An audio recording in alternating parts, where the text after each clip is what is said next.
That's the response to the invitation.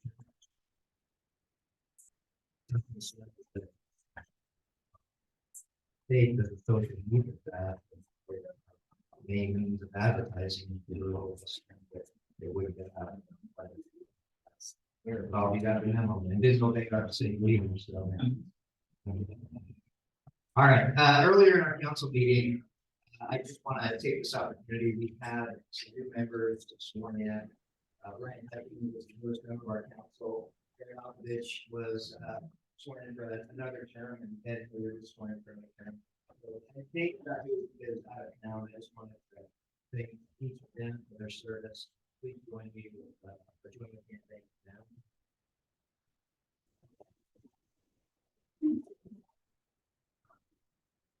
All right.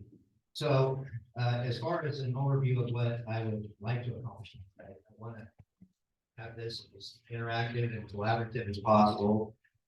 So I was just going to give a few preliminary thoughts concerning what at a high level I see as some potential with respect to our city's participation in the Three Bridges development.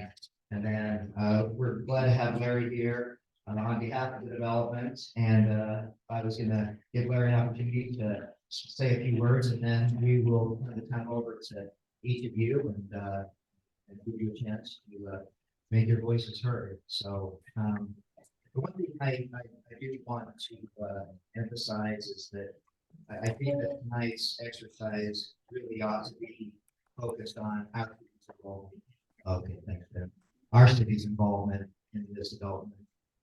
What happens in Salem is largely out of our control. So I just think that tonight our focus really ought to be on our city participation. So, and secondly, none of this is far enough along that we wouldn't be able to answer a lot of specific questions. So if you've got a lot of specific questions, that's going to have to come at a later time. But the thing that I don't want there to be is the residents to feel like this is moving forward without their input. And so I just want to resolve any concerns that the city is proceeding without that input. So as an overview.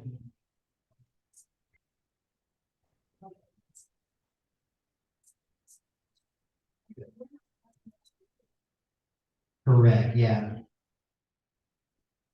Okay, that's a good point. At least at a certain level, and Larry can probably speak to that more specifically.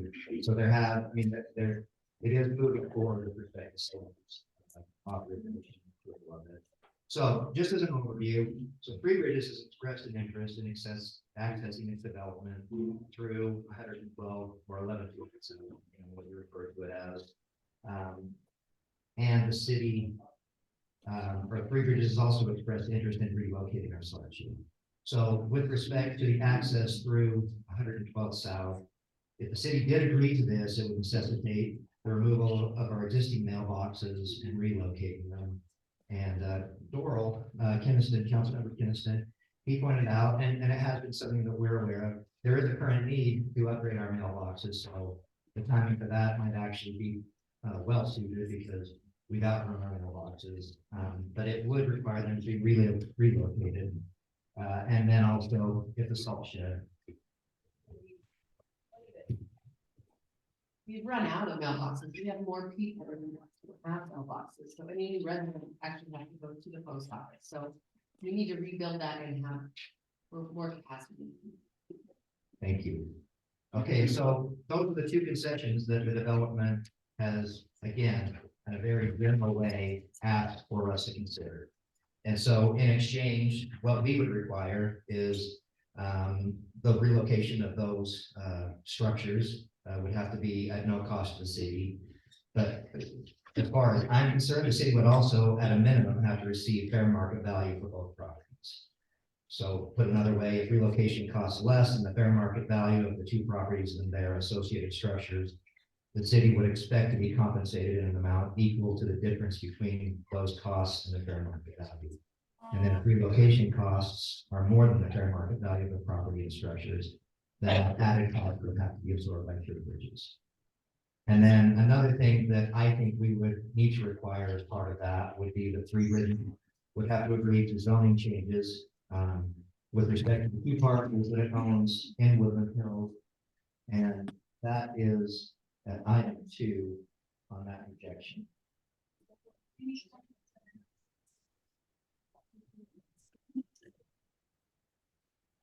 Right. Okay, so it's about a 10-acre parcel, and so See the back of your head.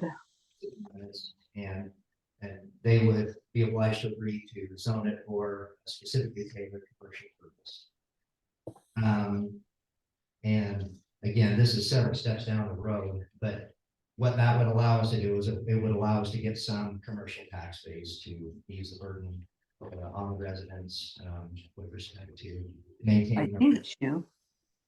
just meeting the costs of existing in the city. So the other thing we would, Oh, man, Are you watching that? Yeah. Bridges? got it here. I'll just watch it here instead. after we made those concessions. So, and I've talked to our city attorney about this, so we can contractually oblige them where those zoning changes, I mean, it really would lock them in. And I see that as a significant concession on the part of Three Bridges. So they would basically be willing to tie up their property for an indeterminate amount of time while we awaited a good fit for that particular location. But I also have to say that I bring this up and I mean, if the residents at large do not want commercial development in the city, I'm okay with that. I know that when we have our truth and taxation hearings, that there are a lot of people that are upset at how costly it is to have those expenses passed along to the residents. So to me, this is a way that we could, it won't amount to, I mean, it's not a portion, but it would be a meaningful amount if we could get the right commercial business in that location. So that really is it at a high level. So in short, it would be, again, just to sum up, it would have to be at no cost to the city and at a minimum in exchange for the fair market value of the properties and the structure to pay. And then Three Bridges would lock up in a sense those properties for that specifically tailored purpose. So with that, I'm going to give Larry an opportunity to now his vision and have a hear from you. Mayor. Well, it's good to be with you tonight. Thanks for braving the storm and coming out so we can talk about these issues. I brought a couple of our team members with me today, Julie Smith and Craig Worstab. They're going to be capturing the things we talked about tonight. So I hope we have a lot of interaction, a lot of questions and suggestions and feedback. Whenever we meet with neighbors about a project that we're doing, we find two things generally happen. One, we always hear good ideas we can incorporate. And two, there are always things that are asked of us that we can't do. So let's find the balance there. We're going to do what we can to be good neighbors to you. The Three Bridges project has been approved by Salem City. Let me tell you what that means. In order to do this project, we needed two things. One was zoning. It was zoned A1, agriculture 1, and we needed the master plan zone in order to do this type of a project. The second thing we needed was a development agreement or a master development agreement, MDA. And so we got both of those about 6 weeks or so ago in the city council meeting in Salem. So the project is vested, it's approved, it's moving forward. But let me back up a few steps. In fact, let me go back about a year. Julie and I were visiting with the county people in charge of roads. And they told us some interesting things. Is there a laser or a pointer or something? No, that's okay. I get one. I just So the county was very concerned about Woodland Hills Drive. I think we all wish the county would jump ahead and do a lot of things that we would like that would help the traffic in the area, but they have their budgets and they have their rules and we have to let them do what they're gonna do, but knowing that we were coming into this project, potentially at the time, they said, we want you to do two things for us. First thing is, because you see, this is our access that we bought with the property. When we bought the property in Davis Ranch 2 years ago, we bought that access onto Woodland Hills Drive. The county looked at that and they said, we would really prefer that you come off the roundabout.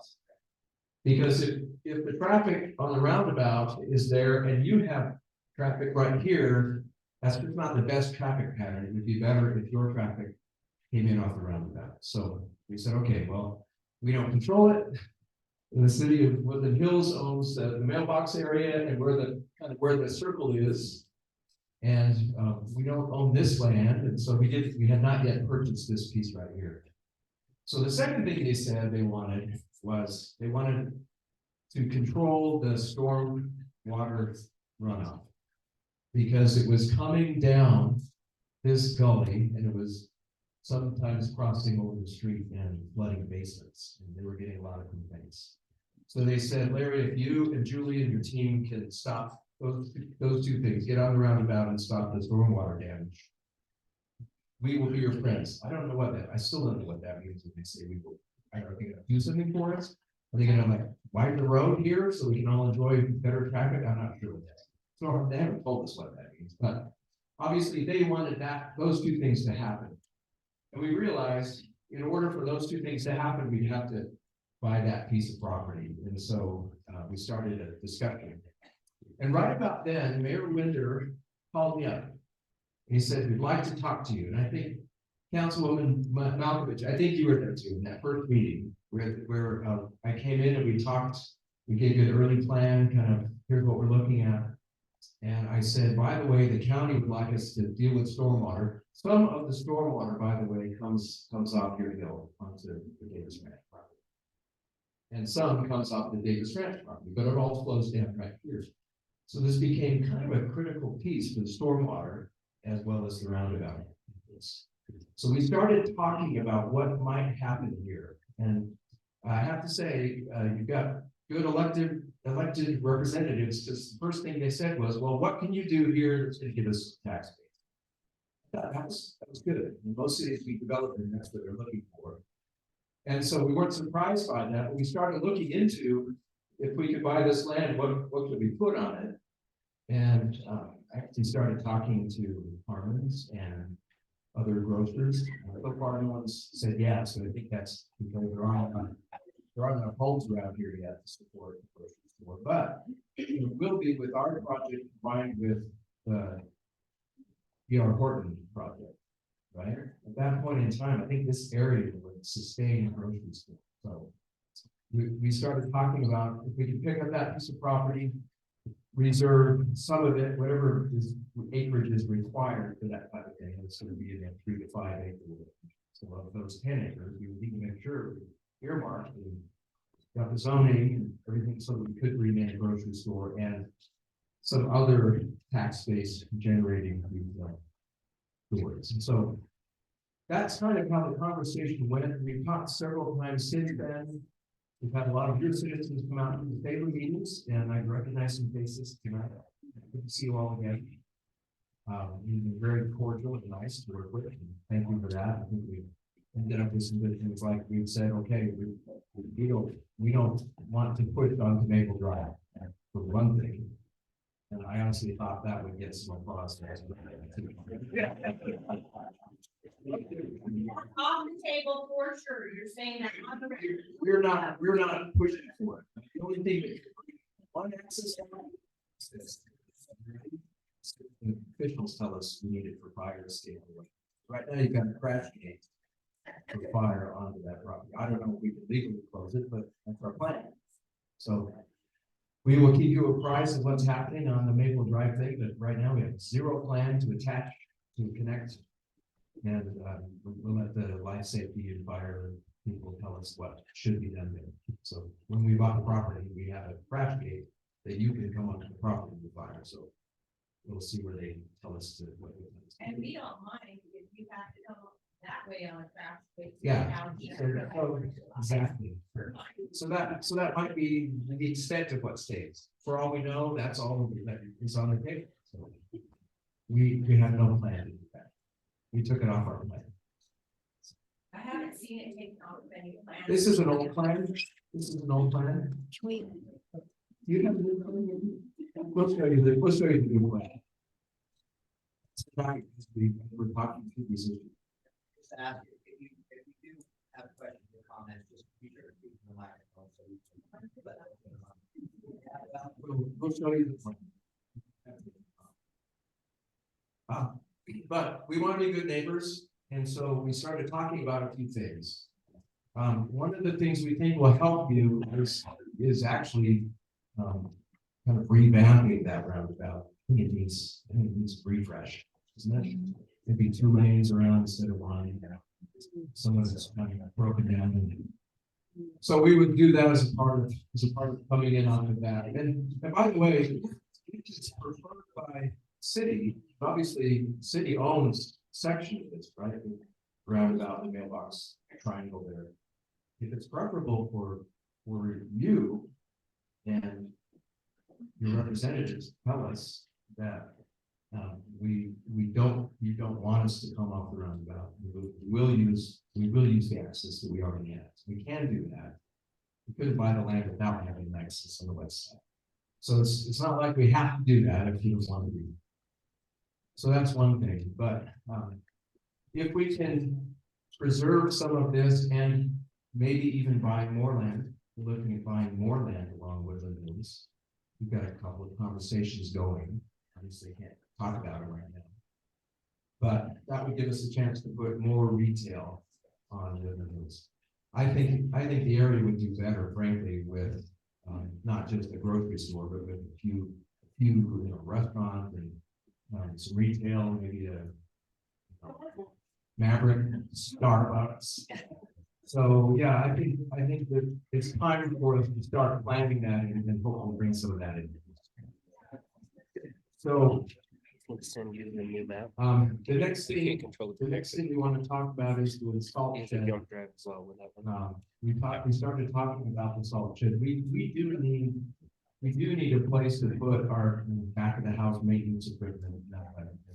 With the golf course, you can imagine there's equipment that's needed for that. So we do need to have some place to do that. The salt shed is located kind of equidistant between the north and south ends. It's hard to have maintenance equipment on one end, and you have to every day go and service the other end. So ideally, we wanted to be somewhere in this area. So the conversation about the salt shed started to work its way into our meetings, and I said we'd really like to get that, like to buy it, but Mayor said you'd have to replace it and build a new one. And if the land is different, then you might owe us some money on the land too. So we're looking at that. I think.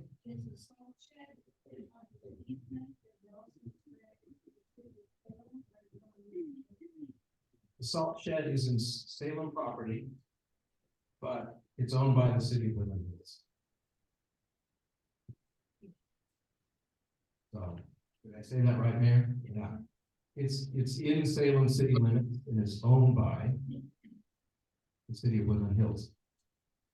And we'll put the new plan up.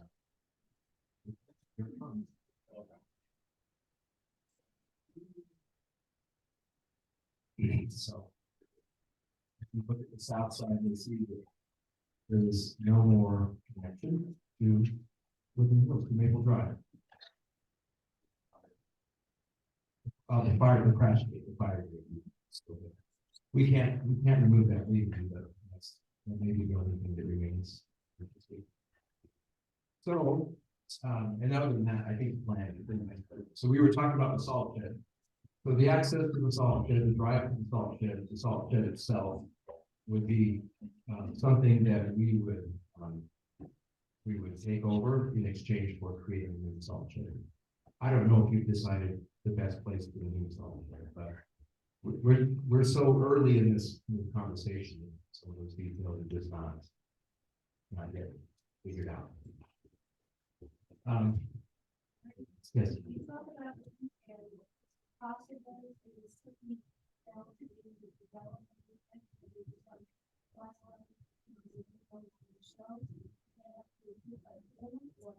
so the question is, would it be possible to put these details in a development agreement between us and Woodland Hills? And I don't know that we would have a development agreement per se, we wouldn't put it in the one we have now. But there would be an agreement signed, right, between us as developers and you as villages. So that the agreement would be binding and it would require certain things to happen. If we go forward with this. And we don't need the salt shed, and we don't have to do it, we have to have it, it's just so well located with separate access. To keep residents going on those accesses, and we have equipment that would need to go to the middle of the property. So that's the thinking there. So should we have people come up and ask questions? Yeah. With a microphone? Yes. So if you're done, Larry, thank you. That was an excellent presentation. So thank you, Larry. Yeah, so if any have any comments, just please come up and the mic can be. Oh, yeah, thank you. Thank you. My name is Mark Grafton, and I just have to say, considering, the ratio of buildings, which is what you say, this is the best thing we could possibly prepare for. I was afraid it was going to be high density, like what we go through from the South Salt Lake again. So I'm pleased with that. My only question really is going to be to the because we used to have 2 wells down there by the salt beds. Are they, what's going to happen to them? If you sell off the salt beds, what happens to people? Right, thank you for the question. And actually, I'm gonna put our public works director, Ed Nicholson, on the spot if I think that he can offer a more informed explanation on that.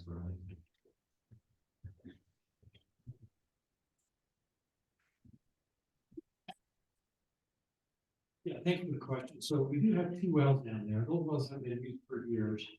Both of them right now are not operating. It take quite a bit of work, cost to get them functional again. And they're really wells we don't need. They serve the lower part of the city. You pump this up, take up a mid port, and then try to keep more out of the city. The new well that we build up and we call it Rock Hollow well, that one will sustain some for quite some time. Plus, we still have a share of the Maple Canyon well and Salem, which both will be as well in the future. So those wells are really would be probably cost prohibitive to try to get operations for the amount of days we would get out of them. We do have the water rights still, and the water rights can be attached to any one of our wells. So the way water rights work, you take your source and you attach it to the water right. So we have our resources attached to the water rights. We still have those attached to the water rights. We abandon those wells. Thanks, Dad. Okay, Hillary? Yeah, I'm wondering, if I want to get into a traffic jam, I'm perfectly happy to drive the Spanish Fork for that. I don't want a traffic jam on my way out of idyllic Woodland Hills. This looks like just a huge traffic jam, a big parking lot for this immense commercial development. Harmon's in Orem has a traffic problem, hard to get in and out of their parking lot. Bringing that up to Woodland Hills doesn't give me any advantage that I could be compensated for by a $50 reduction in my city taxes. I don't think that the traffic pattern here could possibly work, especially with the huge population that you're going to put down in that fire plot that we call 3 options. I'm very much opposed to this on the grounds of safety. Okay, thank you.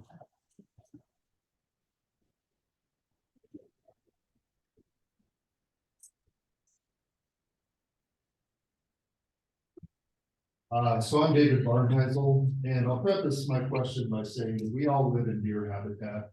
and we're used to that, but when I look at the development there, that is elk winter range. And so my question is there any restrictions, fencing restrictions, has that even come into play, discussion as far as the wildlife movement through that area? And obviously, you know, we came up here and we built, and the deer either stay or they have to leave, but you know, there's wildlife considerations that at least I see. Yeah, no, and that's a fair point. We have not, I mean, because this is very preliminary for us, so, you know, that has not even been tackled. So, I mean, what would apply to that, those parcels in Woodland Hills now are just our current fencing ordinances. But yeah, I agree with you. It would be something that we would want to customize, and that could be part of the conversation. Well, I guess that's my question is, are there going to be similar ordinances in this development as there are where we're at due to the wildlife? Right. Yeah. I would say we've met with the Division of Wildlife at least 4 or 5 times. Sorry, we've met with the Division of Wildlife at least 4 times and had on-site several times. Closer? Okay, yes. Okay, so we've met with them and we're in a constant discussion with them. We're aware of the elk herd and everything else. We're working with them. We know their concerns and they know our concerns.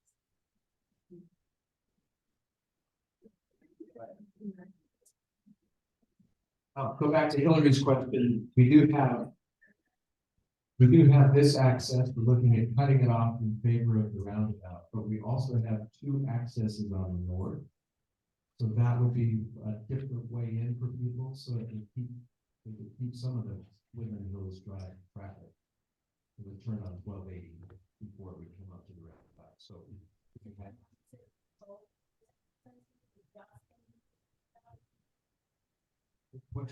Good question. It's interesting because I don't really know the outcome of these issues that we're talking about. I don't know that we'll end up, as we discussed together, coming through the roundabout.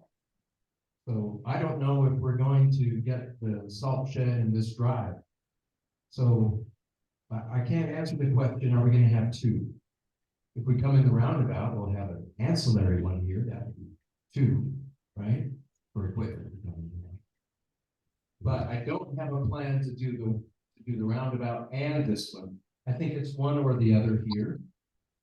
I don't know what we'll come to by way of conclusions together, development team and Woodland Hills. I don't know what the salt shed access will look like.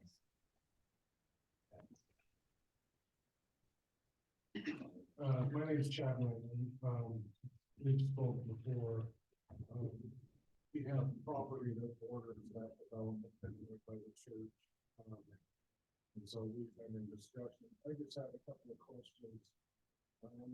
It's on the basis of this city of Woodland Hills. I know we've talked about it before, but have we ever considered the visioning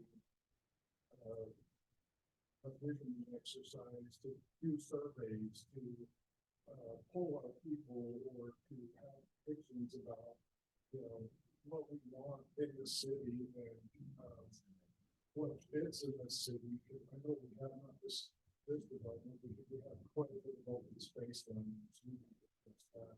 So Chad, so Carrie Malkovich, a couple years ago, I wrote a grant for the city to look at our community development, whether that was in all aspects, not just commercial, not just in traffic, just in all areas of the development of our city. And so we have just recently formed a committee, and we're going to be putting out an RFP for some facilitators, some professional facilitators who will come and gather information. We will have meetings set up throughout the course of time. Recording to attend and give input on how we maintain our quality of life, but also then how do we grow? We do have quite a bit of property that still is undeveloped. And so we want to gather that information, find out what the residents want, find out what could be, what possibilities are out there, how do we manage our revenue and our expenditures, as we talked about before, our tax base. We also have to consider some state legislation that's coming to us We are a political subdivision, so we do need to stay in compliance with state code with regards to zoning and some other things that are housing options. You've probably seen a lot of that in the news lately. And so how that will affect Woodland Hills, we're not sure, but that grant will be used to gather all of that information, not just anecdotally, but more with metrics in place that we can use it to make good decisions for our city. Great, thank you. I also have an addition. And I think this has been touched on, basically, you know, when we talk about tax cuts, it's nice to see the pros, the cons, the financials, so that we can make a decision as to our taxes are gonna not be raised this much versus if we want to have open space. That's going to be part of the discussion and in those focus groups that we have initially, that all of the citizens will be able to come. We'll have that information available on what the outcome would be if we had different scenarios, and also those financial perimeters that will be put in place from before versus after any choices that are made. And then, you'd mentioned, you know, it's a choice whether we put that road in there down by the roundabout or leave it down. My fault, as I drive home, I look across that hollow and I can see the open hollow up to the mountain. I can't imagine putting a road across that. So my road is not a road across that hollow. And then just lastly, you know, as I thought about commercial development, just think we all live here for a reason, and I think there's no way to fit it in without offending someone, and I think it isn't a front to anybody in the hills. It's just not possible. So my vote would be against commercial entirely, and quit trying to pursue that. I think there's options, namely farmers market or something more realistic like that, but that's all I have. Thank you. Thank you.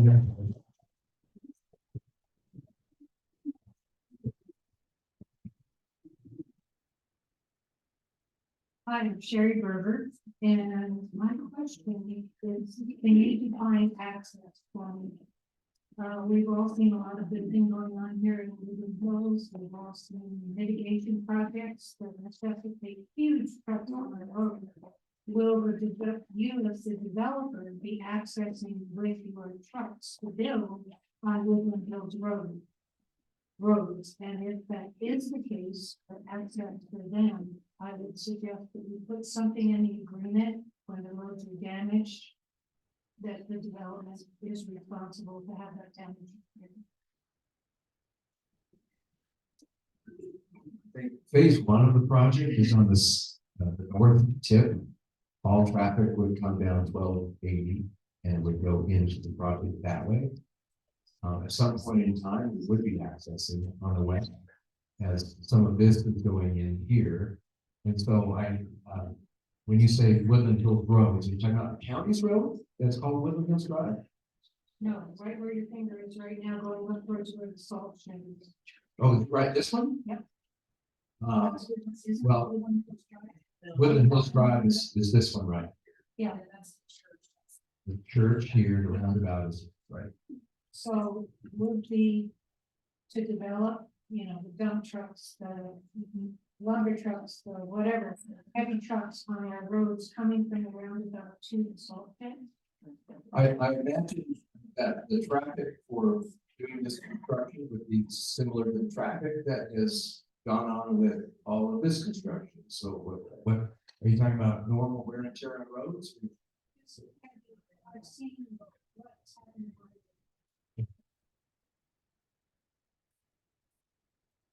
Yeah. Good. We don't want that. If we cause damage to anyone's property, roads, I think we would be happy to fix them. But you're talking about normal wear and tear on roads, it happens. I'm not sure. Well, more happens because of development. I think the difference also with our roads, our roads are not constructed to handle what has been happening. So it's not really where we're clear. I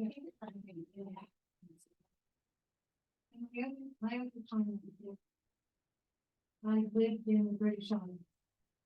I know how to drive around. Here, you not. Planes in there, we're gonna have. You don't want 2 lanes. No. Take it down, 1 million over.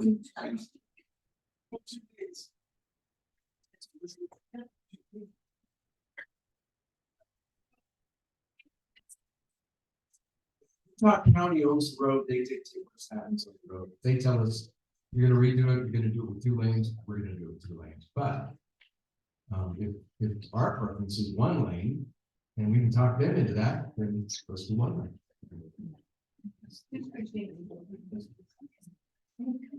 Glad there's 1 person in Utah that knows how to drive.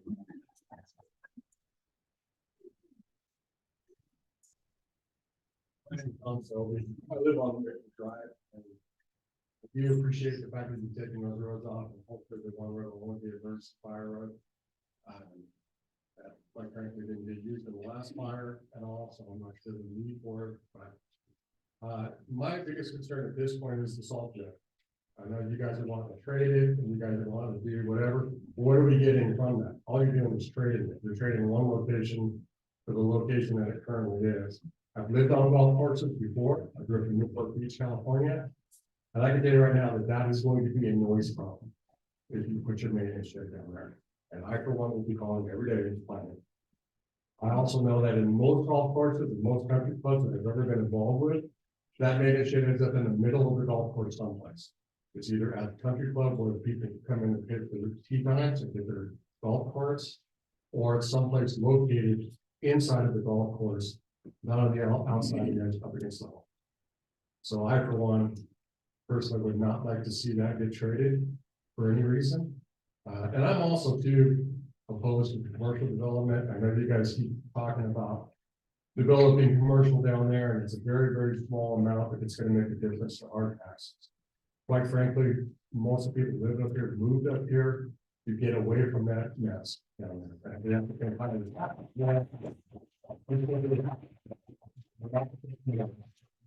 I know it's like this.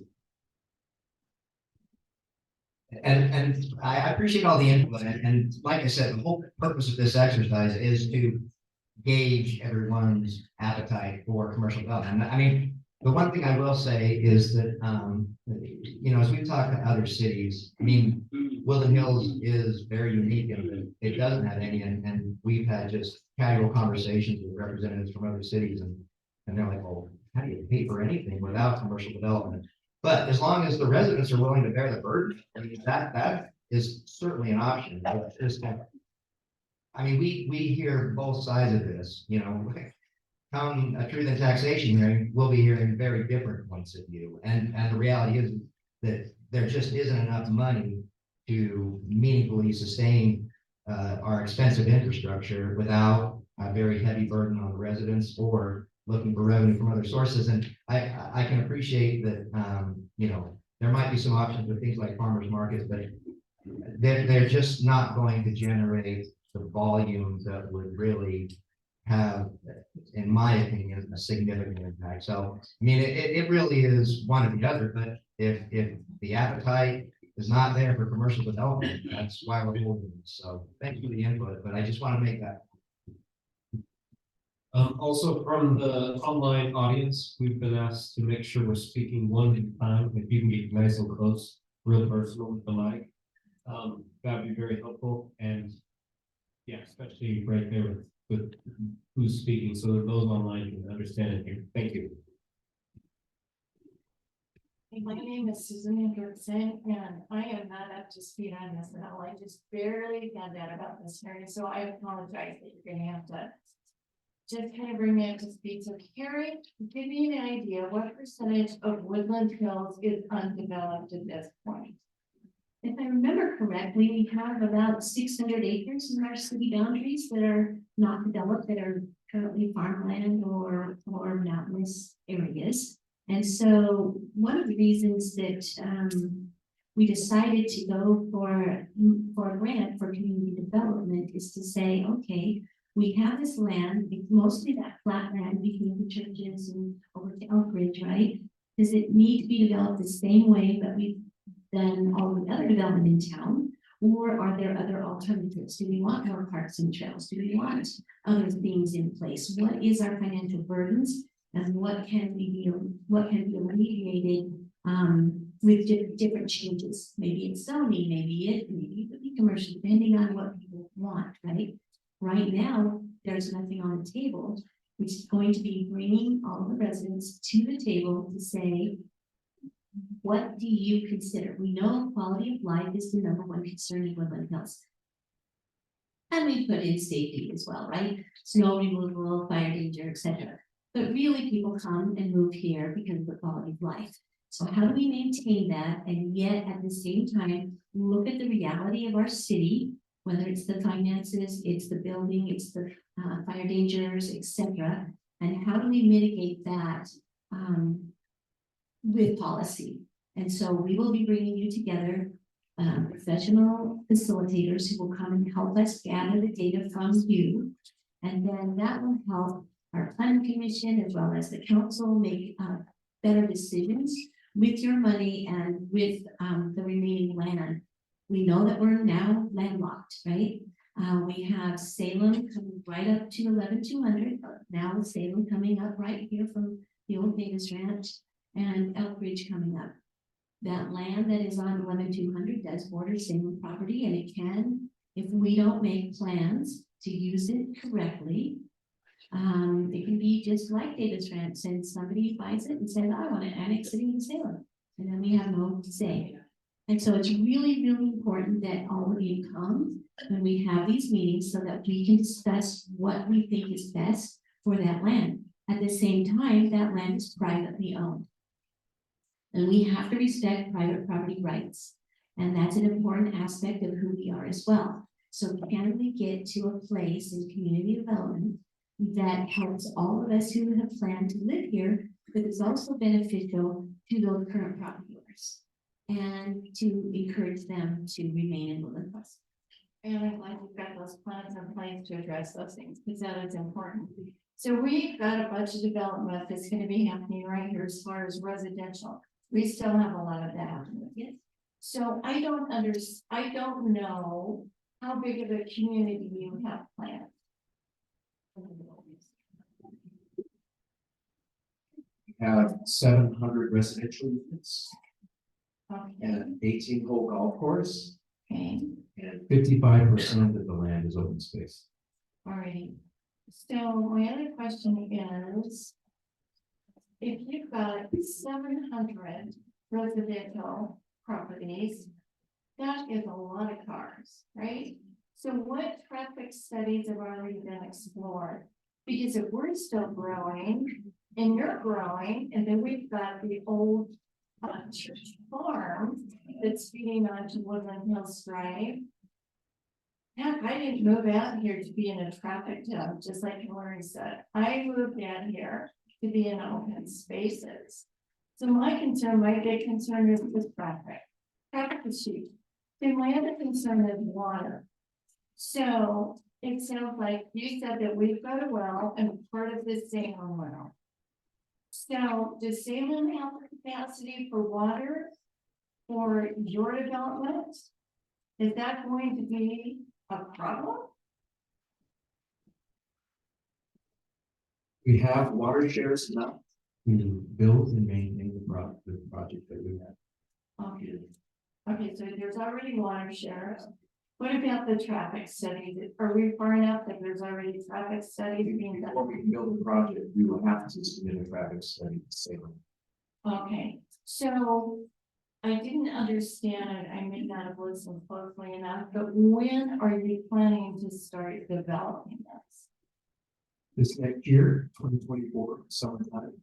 And North End? North End, I don't know. It won't be in the next 2 or 3 years. okay, so what is your just estimation of when the whole deal will be done? We don't have any estimation. It's all driven by the market, which tends to cycle. Okay, So the market will drive the speed of this project. okay. But you guys are ready to go when you get the proper analysis Yes, You're driving this to get this going. yes, Okay. yeah, yeah, it's hard to buy the land for the price we paid and not do anything with it. That's not the business we're in, so So, we will be moving forward, yes. so another question I have is, these are all high-end homes. But to what I saw, the properties were very expensive. Is that the Properties, the properties themselves are this, expensive? this property that we purchased here, No, the individual residential properties. the homes will be high-end. Okay, so now Woodland Hills, we have tried to really make this a community that invites other people. I mean, our trails are open. Are you planning on doing that as well? Is this going to bless the areas around, or is this gonna just be exclusive? Well, that's a great question. I think for these people here that, you know, that live here, that our homes are close by, they would say it's not going to bless them. Right? For these people here that live on this bridge that look over a beautifully manicured golf course, their property values will go up if the golf course frontage lots. They'll probably be blessed. I don't know. I can't say who's going to be. So my question is this going to be accessible just to regular people that don't live there? Yeah. So let's talk about two things. One is the trails that you have access to get on the property. Yes, anyone can do that. There will be a trail system. There will be a trail system through here and through here that I would guess Woodland Hills citizens would want to take advantage of, and you'd be welcome to do so. It's not going to be a gated community, so anyone can come in any of the entrances. There will be 6 restaurants in here. Clubhouse. There'll be a wedding reception venue. So is that just going to be for club members? Because I've been told that it's $150,000. Oh, The golf course is private, so if you want to be a member of the golf course, it'll be $125,000 fee. but if you're not community, If you're not living here, right, then it's $150,000 fee. okay, and it's limited. There's a limited amount, 400 members. 100 members. So that makes it very exclusive.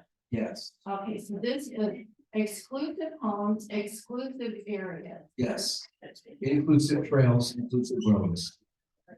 Home prices similar to what range you have here in Woodland. You tell us before, so I'm sorry.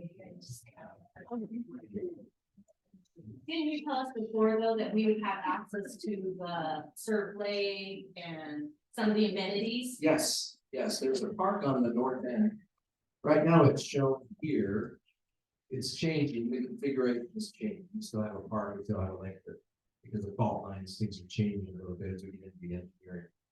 And those are accessible. The surf park, the surf lake, and the surfing machine, the wave machine, is open to the public, and that would be a fee that you would pay. Right. And people, even people live here want to buy that part of the membership they have. It's expensive. Well, thank you. I appreciate you asking my question. Thank you.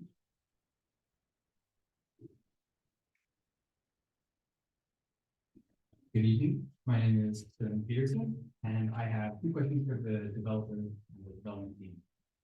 My first question is, as far as I'm aware, I think Woodland Hills is one of 2 cities in the state that allows ATVs and other like off-road and motorized vehicles that are not normally registered on the roads to legally access all of Woodland Hills roads. Is that something that this community will also include? No, the only vehicles that can go on the road are street legal vehicles.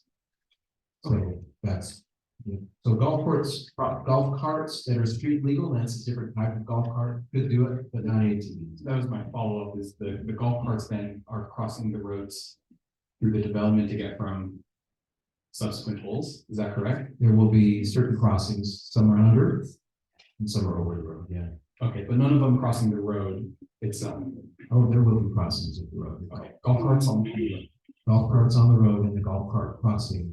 Okay, yeah, sounds good. You mentioned that there's a series of trails that are open to the public, and you pointed them out here on the south side of the map. I'm aware of a handful of hunters, hikers, and other nature enjoyers that would like to be able to access Maple Canyon.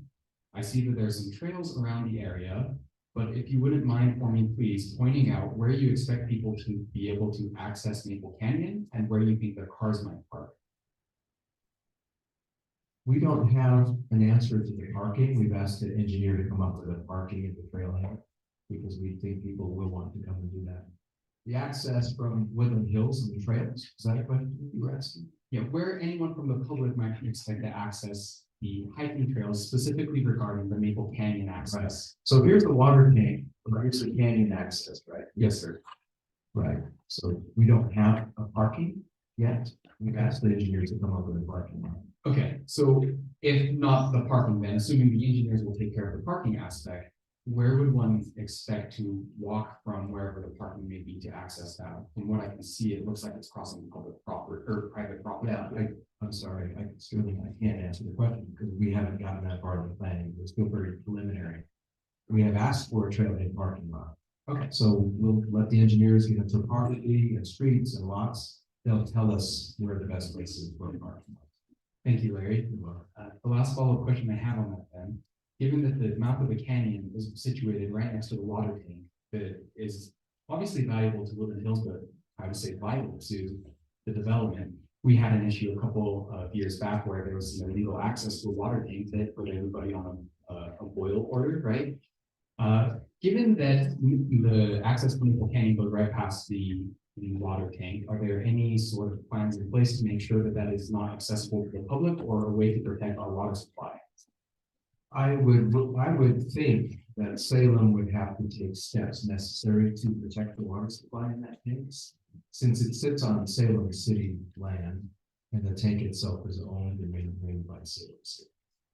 So the development is not, am I understanding correctly, the development does not include any way to make sure that the water tank is secured, but that's responsibility of Salem City? We are not responsible, nor could we take steps to do that. It's not our responsibility. It's not our team. Thank you, Larry. I'm Doug Pledger. If I get involved Sterling at last, I'm slipping size and like direct. I guess my two things I would talk about is the trap, but the development's gonna go in. And and a lot of this is because of the people in Woodland Hills. We have to work with the county to widen Woodland Hills Drive. I mean, I don't know about going west, but I think north is pretty busy already. You know, I don't want to see anyone die on that road, you know, whatever. I know the speed was 40, but I go at least 50 down. I mean, so I just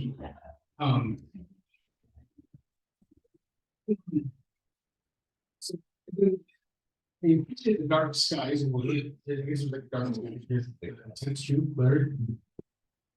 Yes, we're putting it in our CCNR's dark sky requirements for everybody. We really love the sky at night down here. Well, I think that's a great step. I question the ability to actually do that with the subdivision layouts we have. And so I just, you know, I only have so much. So we're talking about this. I would, you know, there's ways you can dome lighting too. If you have to put lighting everywhere. Yeah, you do keep the dark sky. Salem won't require it. You know, I know Salem doesn't require it, and they won't. So I don't think we see what the best. We're very much in alignment with you on this. In fact, we even talked about looking at your dark sky requirements in Woodland Hills and adopting them, or maybe going a step further than them. We think this is very important.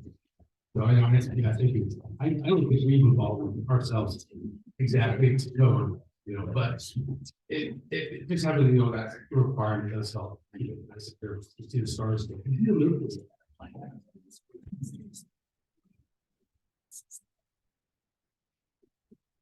Okay, my name is Glenn Kaiser and the development's already been approved as far as I can tell, so I don't really have any questions about the actual development. It's conceptually approved by the city of Salem, right? So nothing's changing there. So the meeting is more about you wanting the roundabout access, moving the salt shed and the mailboxes, right? I mean, that's really what this is sort of for. Yes, that's a primary objective is to get resident, but on those key pieces. Okay, so I have a couple of questions or observations or things. Where would you move the salt shed in the mailboxes? Because I personally don't want to drive up. That's just me. I'm not interested in coming up to get my mail. And I'm not really interested in the people who have to drive plows driving up to get salt. So I don't know all the property boundaries and everything, but that's an observation. Am I to understand from the beginning that the developer will build that road for free from the roundabout into his development? And it will be Woodland Hills who maintains that road? No, the only portion of the roundabout that is Woodland Hills is the triangle. You have to look at a flat map to see it. The mailbox area and the section of the roundabout. Beyond the roundabout, going eastward onto our property is all Salem. Okay, So so, we would build it, to answer your first question, the developer team would build it, and Salem would maintain it. and Salem would maintain, it. Yes. So we would not have to maintain a road that was built right there. Okay, then the other thing is, I had heard all of these rumors swirling around, so I called the county. And the county said that they have not, that they've also heard the rumors, but that there's nothing in the county plans except for repairing the roundabout and strengthening the base. He said the county is not gonna require removing the mailboxes, and they were never intending to have that road go through to the east. And he said there has been no requests with the county to have that road extend. He said if there were going to be, Salem or Woodland Hills will have to come and ask, they would have to apply for the permits and everything. And then they would have to coordinate who was gonna pay off for all that road maintenance, which is why I asked. So, and the other thing was, I also talked to Salem, because this is another rumor that's just been in the ether, that they wanted mailboxes moved and the access moved further up. But the person on the city council that we talked to about that also said Salem is not requiring anything to do with the mailboxes or anything access there. So from my point of view as just sort of a resident person, we want to give you, or somebody wants to give you the salt shed and the access at the roundabout in exchange for some piece of your property that we can then build something commercial on. Right? Does that sound right? Yes. Okay. And also called Harmon's, just because that was the other rumor that was going around. And the person that I talked to said they have a special survey that they go out and they do surveys and they sometimes know 10 or 20 years in advance, but not usually. And that she personally could see Spanish Fork getting a Harmon sometime in the future, but not the near future. So I'm thinking that's not gonna be, it's not gonna be a Harmon, it might be something else. But I question whether or not that little piece of property with whatever you put on it would offset enough of the taxes. So my personal thing is probably that I'm for people accessing it further down the road. That's my input.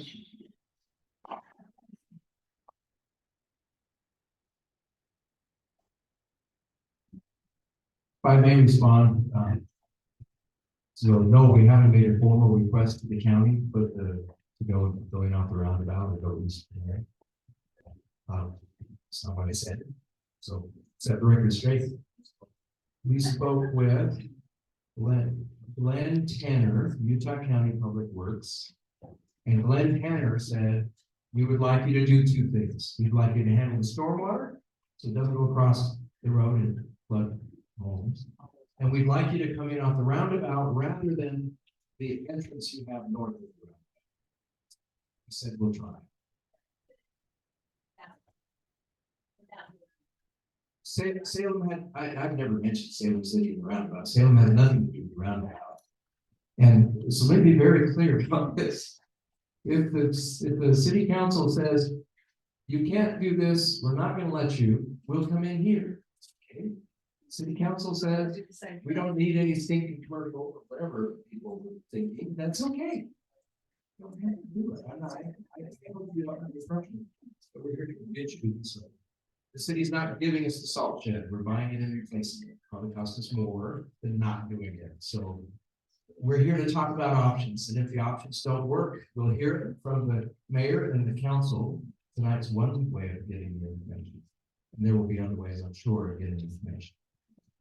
And we're fine, we're okay, we're not gonna come on Maple, and we can use that, northern entrance, we're happy with that. Our original plan. So, I don't want you to feel like we're trying to force something on you. We're here to explore ideas that is, don't work, fine.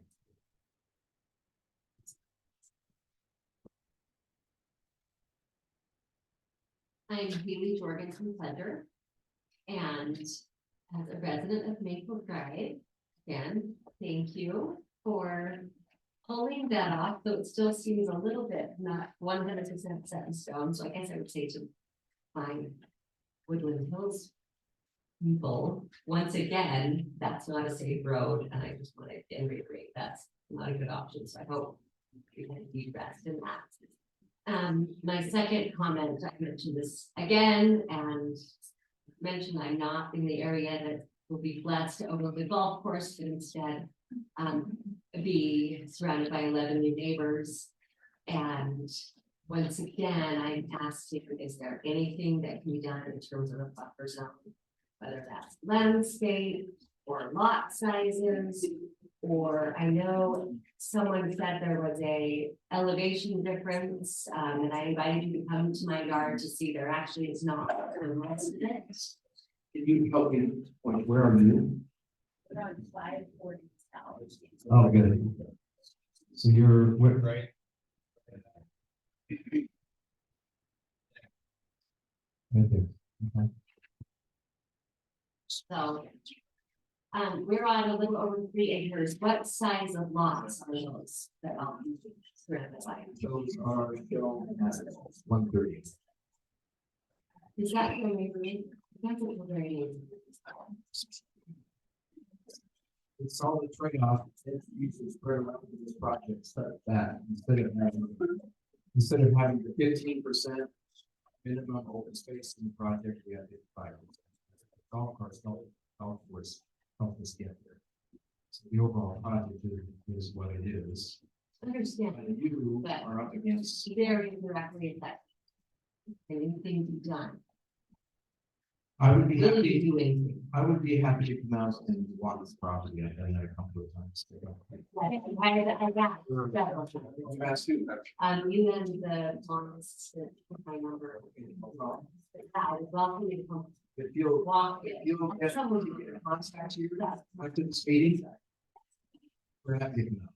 We'll bring the team out, walk the property. Yeah, because that elevation difference that was mentioned is non-existent. We'll be happy to, we'll be happy to do it. Then it's work, we do it. Anyone that might. So. Does anything actually get figured out when you walk in, or just? We're in ongoing discussions with some people about. Okay. Great. Okay, so the GC, your contact. Hi, I'm Connie Thomas from Road. Been here 30 years. So moved here like everybody else did, but realized 2 years ago when they told me they was gonna put development down my house, that it was coming regardless. And I would much rather have it over in the gully where I'm not looking at its back and most of the people right there are overlooking it. The traffic's gonna come. Whether it comes down where he's got access, and then it comes around the outback roundabout, it's still gonna be there.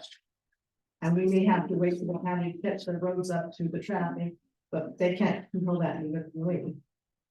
Yeah, and I would much rather see some commercial down in that area than at the bottom of me where the Nelson property is. Or if the new house is on the hill. So I see, good. Thanks.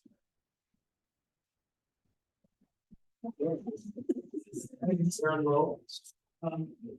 My comment is, we've been in the city since 2016, and when we moved up here, we moved into the old meadow.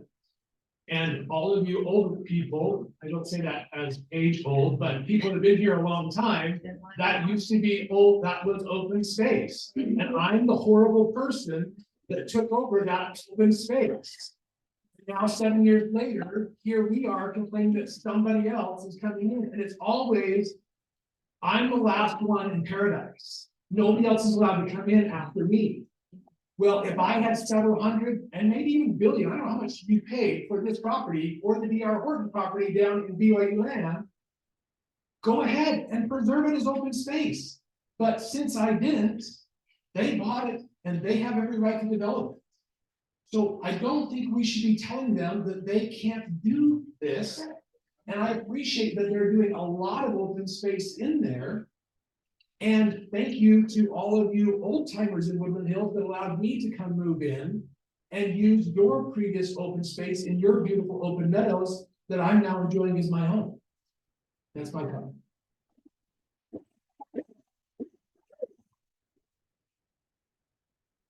Hi, I'm Sean McCord. I have 3 concerns. One, with the roundabout, that's a pretty steep hill that would be going down into that. So just the logistics of maintaining that road and the safety of getting up and out of that I'm surprised Salem would want to maintain that if it's gonna be that steep of a hill coming up. So that's one concern I have with that area of traffic. 2, for the commercial, I don't know that a grocery store would do us any good. The sales tax of it is already, yeah, they're regular stuff. Most of us, I mean, Stokes can, I don't think they're trying to high profit down in Salem. Most of us are okay driving into Costco or Sam's Club to get, when we do our big shopping, we'll use the smaller grocery store. Stokes gets for the odds and ends of the quick trip. I would be interested in what other options are available. I'm interested in a restaurant that you guys are going to be bringing in, what that will do. So I'm more against the grocery store, but not fully against the retail. I think there are some options. I just don't know what we would bring in that could draw the traffic that we would need to make money. So I think we just need to be sure we're careful and do some very thorough studies on that to make sure that the need is there rather than, ooh, here's a grocery store, here's a phone. Second, lastly, with the salt shed, our fiber house is also down. That is a huge concern, moving that and what that would do, that infrastructure, we use that property for. So make sure we're considering all of that. Yeah. And thank you for that comment. I just want to touch on a couple of those things. So in my mind, I mean, no doubt the impact of a grocery store, it's not going to solve all our tax woes. But I do think that as a matter of volume, it would be something that would be more likely. And here again, this is so preliminary that it's not like we're committing to anything, but just in terms of a visioning process, if we were to do something that had enough volume with sales tax revenue, I don't know that a restaurant would exceed that. It seems to me that a grocery store would be the best option. The reason I was kind of advocating such an approach is because I think that also provides a benefit to the residents of the community, especially if it's something that is more of like a boutique grocer, like a Harmon's or a Trader Joe's or something like that. I mean, to me, it's something that I think that we could get that would be a good fit and would provide convenience and would have the added benefit of some sales tax revenue. Not a ton. I mean, we're never going to be Spanish for it. I mean, that's the reality. And yeah, well, you said that, not me. But anyway, I just wanted to touch on those points. So that's as far as I'm concerned, that's the reason that I was leaning toward wanting to get something that had fairly high volume, not just a convenience store, something that would provide meaningful convenience for the residents. No doubt there's a downside to it, but it would provide, I think, meaningful convenience, but also meaningful revenue. So anyway. My name is Mylar. I am full disclosure. State with our city council.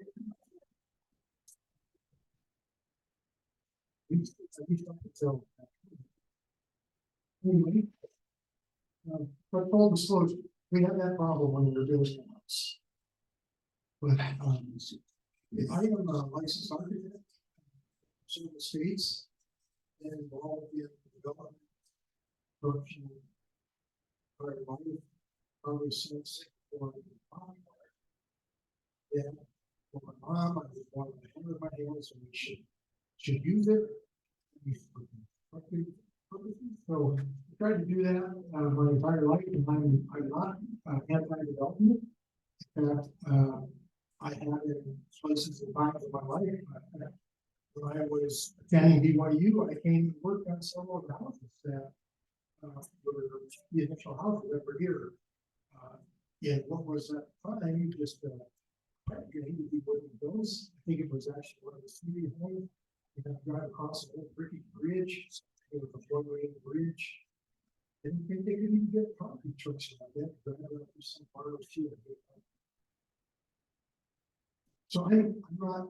It's construction. I think why it's great to deal to our national and local economies.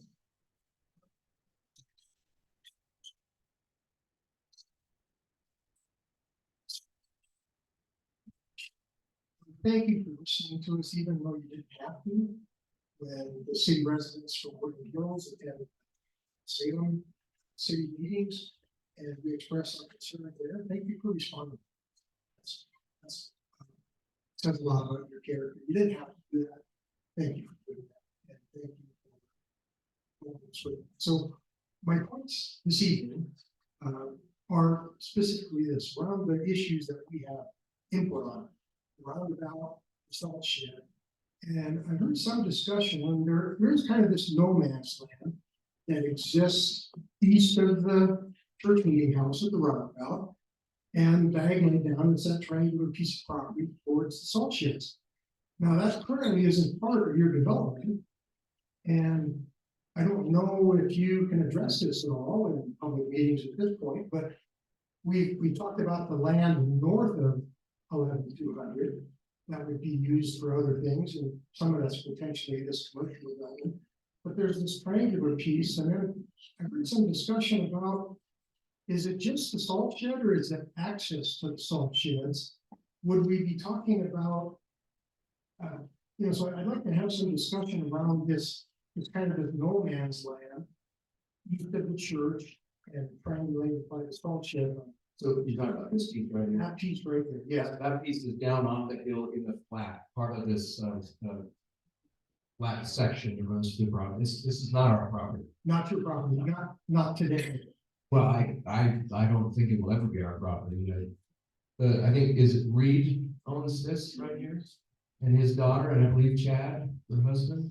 Yes. So we haven't had any discussions about that. Okay, so my question would be this, and I know it's, this isn't part of your approval with Salem City or with us at this point, but I would be concerned, because I'm a forward-thinking person, what would happen if we did trade the salt shed to Three Bridges, and we came to some kind of agreement on what to do with the roundabout area, because that's maybe an iteration, some back and forth about what to do with that. But then what happens with this no man's land? And at some point, is there the possibility that because the design and the construction starts from the north to the south, at some point, if you were to acquire that piece of property, would we be having now an entirely different discussion about having further access onto Woodland Hills Drive in the city of Woodland Hills, south or up the hill, as it were, from where the meeting house currently is? Because it just seems to me that, there would be some benefit to a developer to kind of tie that all in, acquire that piece, and tie this all up, because at some point, somebody's going to be thinking about that. And I think we ought to be thinking about it, and I think we ought to be talking about it, because these are the decisions that we, all of our children, all of our families drive to and from the church, and we tried to put in some turning lanes there, so you could slow down and decelerate near the church. But there's been, I can tell you, And I don't know, maybe I've been in a few of those accidents, I know I've driven off a lot of these roads. But there's been a lot of accidents happen in snowstorms, right at the mouth, at the roundabouts, because people are coming down the hill, and, you know, the snowstorms don't happen immediately, they happen on bad occasions, especially when they're trying to get home at night. People try to make it up and down the hill. And there's been a lot of accidents there with cars, and I for one would think it would be a bad idea to have, even if there was some decision made for trading or, you know, horse trading or doing something with the salt sheds, that access be only for maintenance. And maybe that access be terminated and require that to come now off of the other portion of the property instead of having additional traffic coming back and forth. And I know it's a big concern. I know we have, you know, previously we have snow drivers there. We commend them. They keep our roads better. We always say in town here, if we can get to the roundabouts, we know we're going to be able to get home because our roads are plowed the best. Anyway, where would we put our salt sheds? I mean, we don't want to have all that salt and those heavy trucks coming up farther up the hill. We'd rather have that farther down at the bottom of the hill, and then they turn into our. So I think there's a lot of discussion that needs to be had yet, but I'm glad that we're having this discussion. But I think we do need to focus on this kind of this no man's land that's owned by somebody else's environment. And maybe we could, I don't know, Larry, can we get, is it possible for you to say affirmatively that you're not going to try to access Woodland Hills Drive off of any of that property? South of the meeting house or south of the roundabout? Or are you just looking at trying to access it all? I can't say anything right now. What I've been feeling is the propositions being floated are not going to happen. So we will just revert to our original plan. That's what I'm thinking right now. I may be getting the wrong impression, but I'm thinking it's like leave it all alone, don't touch it, and let's not mess with the roundabout, and it's not, which is fine. Or maybe just have the access kind of follow the terrain and drainage and go down with it. Maybe, I don't know. I mean, once this plan gets platted, there's no hope for us doing this. So this would be accessed probably off this road for future development if that's ever done.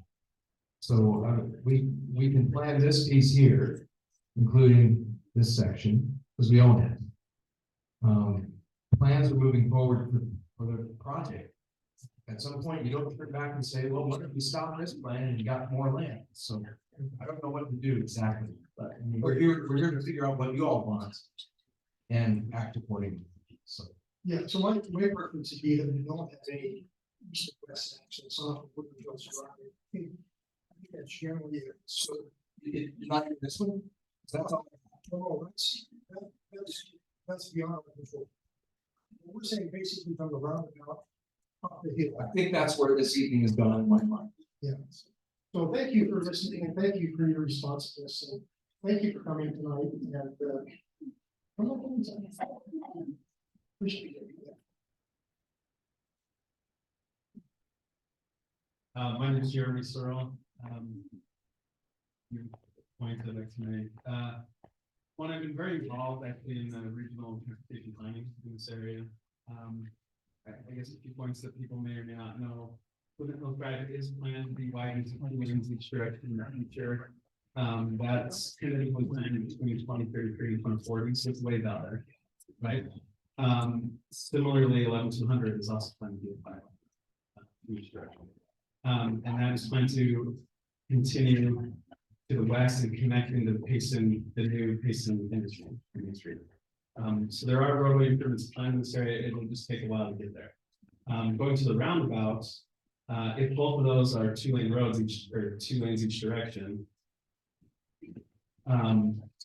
eventually it probably would need to be a 2-lane roundabout or a different type of intersection. Eventually. In the meantime, if you were to connect there, I think it should remain a 1-lane roundabout. There's no reason to widen it now until those both streets are widened to 5 lanes. So again, that approaching 2040 timeframe, right? But I do think it may be a good idea to look at the roundabout, for a couple of reasons. One, roundabouts are much more efficient and safer than most types of intersections. You get your crashes there, at roundabouts. To the point about the mailboxes, we're already over capacity there. Rather than putting the burden on the city to have to build more mailboxes, I think it's smart to look at an opportunity to maybe get a new mailbox facility when the opportunity arises at little to no cost to the city. So I think that's really a smart thing to look at.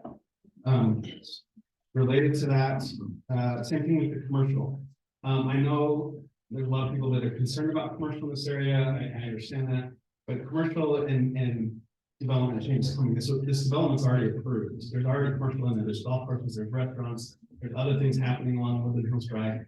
It would be very short-sighted to not consider this small parcel on Woodland Hills Drive not to be commercial. Our tax, I mean, the tax rate is really high. I know a little bit about costs to city, and they're only going up, and we have no other revenue stream. I think it'd be very short-sighted not to look at that and do some commercial there.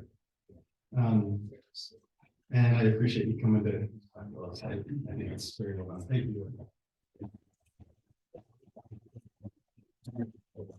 My name is Simon Bridgman, and a lot of what that gentleman just said, I'm here to say the same thing. So the best thing I think in this tonight is that roundabout. You consider they take that northern entrance, all these homes in the future that we're going to definitely have at least a four-way stop. So we go through the roundabout, we come, we stop, traffic backs up. The roundabout, we're going to let it flow through really nicely. We can expand it to 2 if we need to, but we'll hardly feel those houses at all if we can even do the roundabout. If we have to put a four-way stop, a walk down the hill, we're not going to like that. So, and then again, and then on the commercial, it's already been mentioned that could easily be annexed into Salem, and so that's a good place for it. We may get it anyway, but Woodland Hills will get left out. And just one more point on the commercial, it's not going to create traffic. It's actually going to slow it down a little bit because we don't have to drive as far. We're not bringing people from Spanish Fork to go to Harmon's or whatever's there.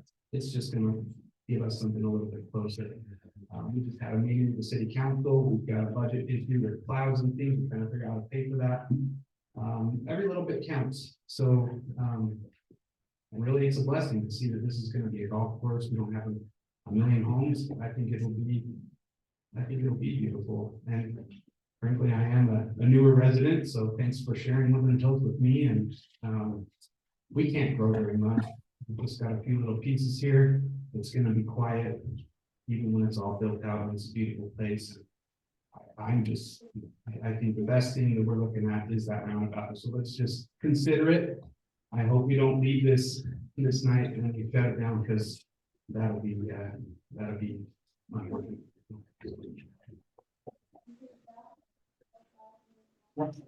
Actually, that's almost exactly word for word what they'd like us to do, because they didn't want to see the roundabout and then a stop sign and eventually a light where we could come in. It just seemed like a win-win.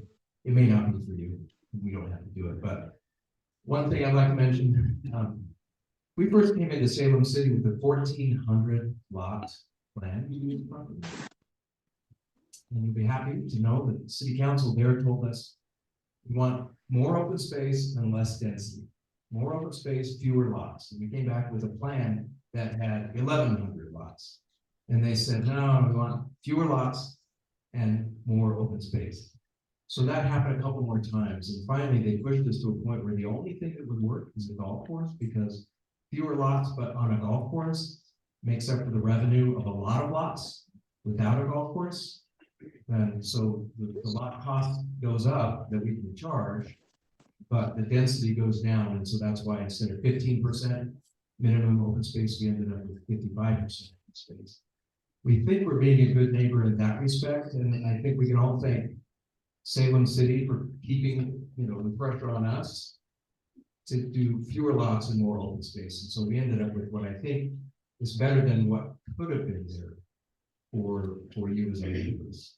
So that's the history of density and open space.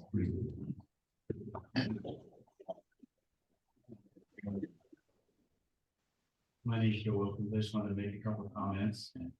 As far as the commercial, I think it was just barely mentioned that it could be annexed into Salem and then they get the revenue.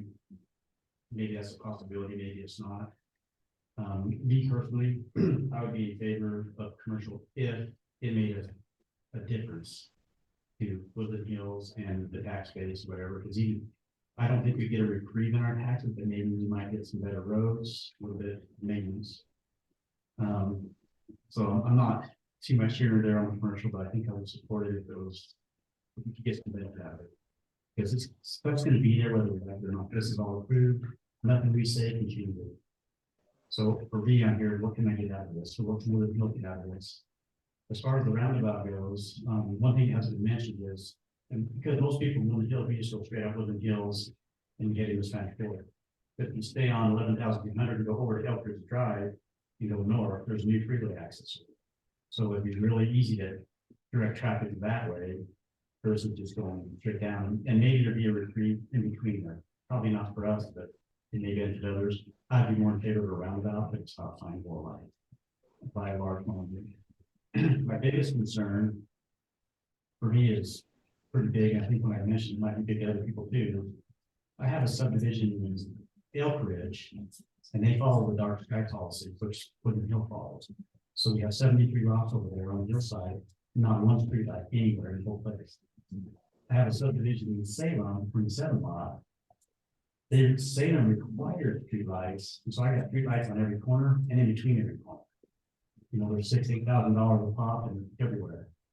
And so it's not, I don't know if there's much you can do about it, but my ask is if there's something you can do about the dark sky policy that we have here and help them kind of just have them not required of you, those streetlights everywhere, because everybody who lives in hills, that's our view. And I don't think anybody here wants to see a huge growing subdivision because Salem City required it. I know you don't even say that other than. I don't know. It's in their development agreement, and so, but they may be thinking, Salem, that doesn't preclude the streetlight. I would be willing to lock arms with you and petition Salem to let us do And the most we can do, right? yeah, so for me, it's just like, I would like to see, you know, see the light in something. It's beautiful and wide room. But I know the Salem also requires it because they may need them. But maybe if enough people from on the hill marched on their city. We'll join you on that. So if That's they a good require, it, let us know. Can I answer one thing you said about, annexing, what if we did something, here that we're talking about, and then annex that piece that we own in Woodland Hills into Salem? There have been some conversations with people in Salem about annexing that piece once they found out who we bought it into Salem. It would be easy because we're already touching, right? Salem's already adjacent to it. We kind of stiff armed that because we had these other discussions going on and we didn't know where it would go. So I think what you were talking about is if we do a deal and we zone it commercial, that we also have a restriction that runs with the land that says we can't annex it. I mean, we wouldn't go through all of this only to annex it. You'd kill it, right? So we won't do that, but we would preclude that from happening in the future.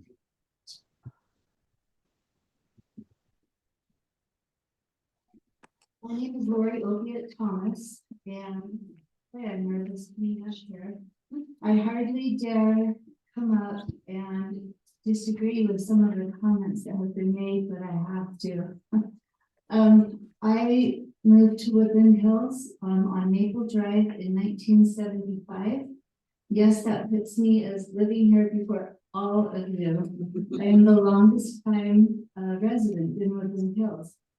I lived on Maple Drive growing up, and we're talking about the Harry Davis property, but before it was the Harry Davis property, it was Coyle's Pond.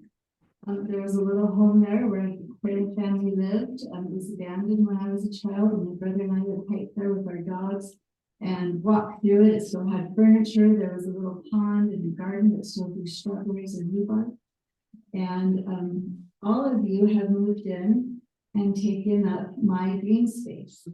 All of you have driven on my roads and impacted them as I have seen Woodland Hills change.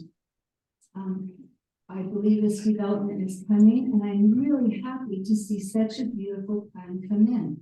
I don't think we could pick a nicer design. As far as the commercial, I think the residents, maybe can decide. I do think that we do have a few that are very vocal, and I don't think it's fair to just go off the few that are speaking tonight. As far as the roundabout where access lower, I've driven this, I learned to drive on this hill. And if you come to the roundabout and go through the roundabout and then come down to about where Deanna Knox's driveway is now and have an intersection there, that would not flow as well. It'd be dangerous. It would be hard to stop in the snow. I think the roundabout is a much better design.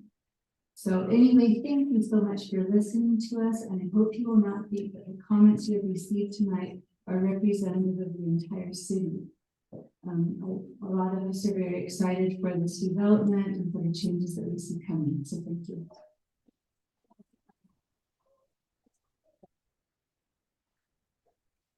I just have a comment on the commercial. As much as I know we need it, I have just a few safety concerns more than anything. You said in talking with Harmon, the demographic would be pulling from the DR Horton development, which is basically another Salem, the size of Salem. So with that, are you going to be encouraging them to come up to Woodland Hill? So adding to not just your traffic, and your traffic will be getting, but then bringing them up the hill where they don't know how to get our goals. So I am expecting more accidents because that also has a downward entrance, I believe, if I'm understanding the right entrance to that area. But I would just hope that all of that would be taken into consideration in planning of safety of everyone involved.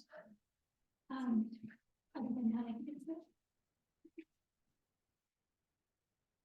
Oh, sorry. Hi, thanks again, Maple Drive people.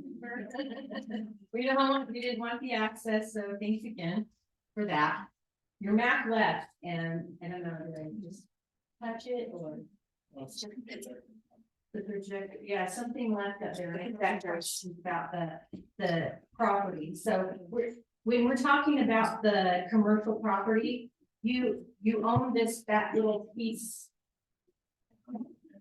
Right, next to the yellow lots. Somebody turned it back on, I'll just take a minute. Just back down a little bit. Yeah, okay. Sorry. Anyway, so you own that little piece of property, and you had told us at a previous meeting that that property was going to be the catch basin, right? That's what I'm understanding. A part of it. Okay, so part of it's gonna be catch basin. And then the rest is what you would like to zone commercial for Woodland Hills, is that what we're talking in trade? Good question, Stacy, if I can clarify. So the lowest point of that is right up against the highway. That's Woodland. So the lowest point is right here. This is where the water has spilled over and downstream to people's basements. This is the 11-acre piece that we purchased. We were proposing putting commercial on the frontage, and we don't have a plan for what we would do behind that. But so with that commercial, are you planning to develop that commercial land, or are you planning to just buy it, zone it, and sell it? we would develop it. So yeah, okay, that's one question I had. The other question I had is, I think a lot of people aren't really, like, they just heard about this meeting, like I heard Susan say she just heard about the meeting. Okay, so on this upper half, where are you planning on this year? You said this year you're planning on starting your development. This year we'll be coming on 1280 and coming from the north into the land, because phase one is the north section of the land. So up there where those houses are and the golf course, or just the houses? Good question. So the houses, these 7 holes, this hole, that's 9 holes, so half a hole. So half the golf course, and those houses up there, but what about these ones that butt up next to the Woodland Hills property here? These, No, those up there. these? Yeah, didn't you say that's part of Woodland Hills right there? No. That little piece that you bought? Woodland Hills is right here. Yes, so those ones next to that. Right. So that would be a part of phase one. So the thing about phase one is it's quite large, the way we're doing it, so we probably break that up into sub phases. I mean, the first section to go in would be this northern section here. We And have the golf course going in, we'll also be putting these lots in right here. so the northern section and the golf. I think the rest of sub phases will go in, we don't have numbered 3 or 4 within what we're calling phase one, we don't know where they would go. But at the end of phase one, call it sub phases. These would be in, those would be in, golf course would be in, and It's okay. And how many houses? about 300. About 300 houses in 350, that. In don't know the exactly. phase one. Okay, and where's the clubhouse going? I didn't see that on the, I know, it's hot, I get it, but. The clubhouse is south of phase one, it's in the middle, basically the middle of the project. Okay, so is the golf course going in? Is the clubhouse going in too? So the clubhouse, we don't know if it will go in with the first 9 or with the second. We just don't know, we're so preliminary in the planning of this. Okay, and then, so you would develop the commercial property is what you said, and you already looked into things. What So are the we things talked, you're? we talked to Harmon's, they said we're not ready in this area yet, so we dropped them off our list of interested parties. We talked to a few other chains as well. And some people had some interest, but no one's bid on it yet. So we don't know. But you're confident enough that you feel like you're gonna be able to get a commercial base in there? I think at some point in time, there you get enough rooftops in an area. That's what happens. That's how it always works. Someone says, aha, no one's built a grocery store, I'll build mine here because look at what's happening. And that hasn't, we haven't reached that point yet. Okay. And.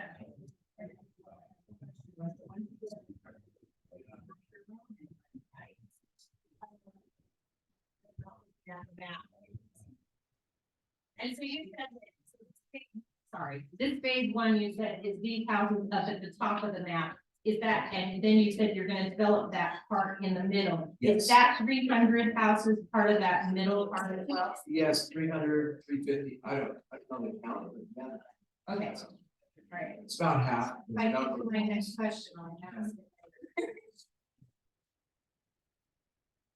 So, and with respect to the commercial, let me also just say the Woodland Hills have some good bargaining power in terms of how restricted we want to be in what we would allow to build there. So even though Larry and his team might be developing it, I think that we could impose fairly precise zoning that would, I mean, so while I'm an advocate for some commercial development in areas, I'm not an advocate for any commercial development. I think it needs to be something that's very well tailored, and I believe that Larry would, I mean, in conversations that I've had with him, I think I think our goals are similar, but I do think that it would be in our interest to make sure that if we did zone it in that way, that it was something that was like, I mean, not a crappy strip mall can be put there. I mean, it has to be something that is, well suited for the neighborhood. I remembered my other question, and Danielle was kind to yield to me. So, 1 second, Chair. Sorry to interrupt you. All the chatter is interfering with our recording, so I apologize, but if we can keep all that down, that will help us a lot. Thank you. okay, so my question is about the roundabouts. You have the upper access road. Why can't that be a roundabout? Because they were talking about traffic. Those one gentleman was talking about traffic. Well, I see his point. I think that's a good point. But why can't that other access be a roundabout? And I realize these roads, a lot of people are asking questions about these roads, and they're county roads, so you really don't have a lot of say on them. I'm sure you have to do whatever the county says. So I think we have that, let me see if I can explain it verbally. So why not put a roundabout on the access that we already own north of the existing? That's what, That is one of my- so a roundabout takes 5 minutes. we own a narrow strip right of way into our project. We would have to talk to Candace and Scott Parker, and we'd have to talk to the other neighbors north of our access in order to cut into their property to get around about. Now, do you think those neighbors are gonna say, oh, instead of the roundabout that's there, run your traffic right by our houses? No, I don't. So those, I think their concerns are gonna be this. those people, as I talked to them, they said, please don't put your traffic through here. Please do what the county is hoping you can do. Go through the roundabout. And That's I really love my neighbors. I love and respect that some of us have different opinions about what this is, but I also feel like there's danger hazards to my neighbors. I'm old. I've lived here 20 years. I'm old. I don't have children that play in the streets anymore. So I want to be, thinking of my neighbors. I just want to know. So it's what you're saying at this meeting here, though, is that you do develop that and you trade us that you would put that commercial property in there, and then you would acquire some sort of other land somewhere to put our salt shed and our mailboxes, and you would incur the cost of building. Current discussion. And up in the air, and as brainstorming session, you're all hearing. Pretty quickly after we talked about it, is that if we do the roundabout, we rebuild, move your mailboxes, and I think they could still be right near the roundabout, right? I think we'd be more efficient with them than they are right now. So we could still keep them to the north side of our road that goes east, right? So we would take care of the mailboxes, we would redo the roundabout, perhaps one lane now, I'm guessing, based on what our engineer said. And we would replace, rebuild the salt shed. We have to talk to the city and city engineer and see where that would go, that would make sense for the city. And there would be no money paid by the city to do any of this. That's kind of the thinking. Okay, So. thank you. I'm Camille Hyatt, been here for 32 years, and I'm right on Maple, right above the salt shed of the water. Right on the curb. Anyway, the address of what? No. Yep, right on the curb. Right there. Where if it's storming and raining, cars will come down and miss the curb and flip over in my driveway. Not good. But my main concern is, as I heard Blake was thinking about roundabouts being safer than stoplights. Maybe I'm the only one here, but I hit a truck in the roundabout a month ago. And so, and I don't know if it's because of the trees that are in the middle of it. So like, I don't understand where the threshold is or about how much traffic. Where then it says, okay, we need to do a stoplight or something else. I mean, is the roundabout always better? Traffic engineers would say unequivocally, yes, the roundabout is always better. That's what they've told us. Hey, I want to address the city council and the mayor primarily. There's been so much good discussion, and this is really great. And I know that some of you it sounds like you've already made up your mind about the salt shed and the roundabout and the mailboxes. There's been a lot of nodding that I've been concerned about. I'm glad that you're saying, no, that you haven't made up your mind. What I'm asking is that you'll wait for the information that's coming, and we'll really look at data and numbers when we're making those decisions, that we won't just guess what's going to be good, that we'll really get information. I'm so glad that Carrie has said that you're getting a committee together. Is that what I understand? So how did you choose who the committee, who was going to be on the committee?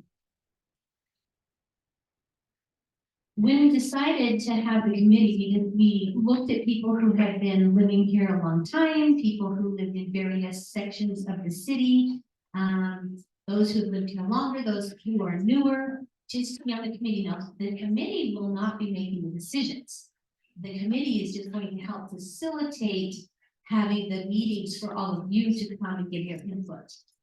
They will also be assisting the facilitator to be hired with the money that we got from the grant, to help in whatever ways we can to make sure that the data is collected, that it is interpreted correctly, that we have metrics in place. It is a overall community development, meaning vision, value, mission statement.